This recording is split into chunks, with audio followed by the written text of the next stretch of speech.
Hi and welcome back. Will the engines run? Well, the simple answer is no, due to corrosion of the starters and a few other components. So in this episode, I'll start the refurbishment. You're going to need a bigger boat. Okay, one of the problems I've encountered so far is that the throttle butterfly is completely rusted up solid. So if you look down there, you can actually see down that part there, there's quite a bit of rust. So I'm going to take the whole carb off. I've taken the first two and three nuts off. This fourth one, as you can see, it's right down here. The only way you can get to that is with a spanner. It is literally just half, not even half a turn, it's about an eighth of a turn at a time. So it's going to take a little while to get that one off. Before I actually take the carb off, what I'm going to do is just, this is the carb filter, so it's, fuel comes in through this hose here, taking that out already, and then this houses the filter. That can be a little bit on the stiff side, so I'm just going to crack it basically whilst it's in situ. There we go. Yeah, so when I actually take that out completely, just it's easier to crack it there than it will be when it's on the bench.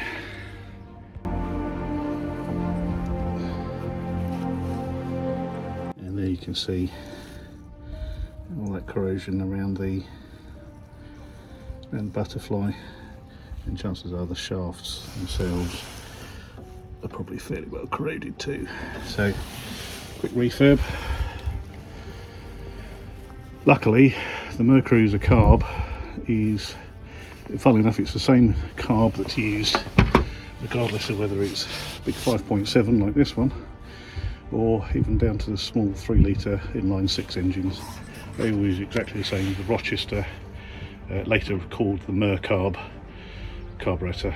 So kit's on order for that, 20 quid, and it'll have all of the seals, needles, everything basically, including the new float chamber, float valve and float itself.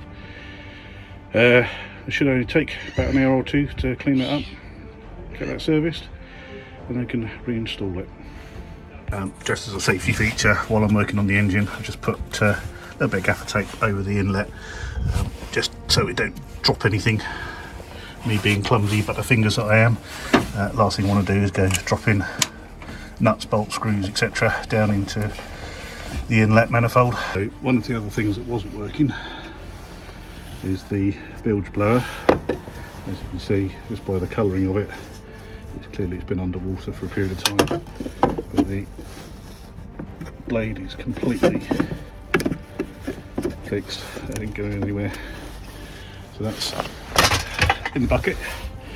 Got 2 new ones to go in there, same as on the other side.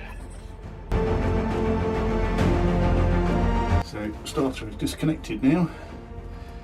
Just need to get to those 2 bolts. There's one there, and there's another one just behind that. Can't quite see it on the camera.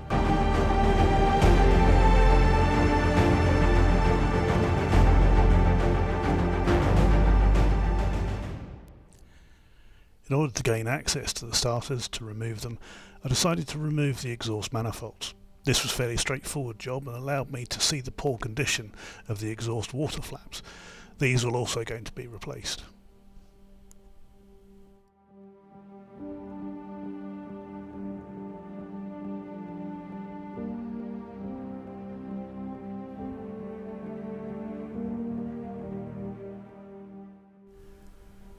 The alternators are also being replaced, as these are both seized solid due to corrosion and beyond repair.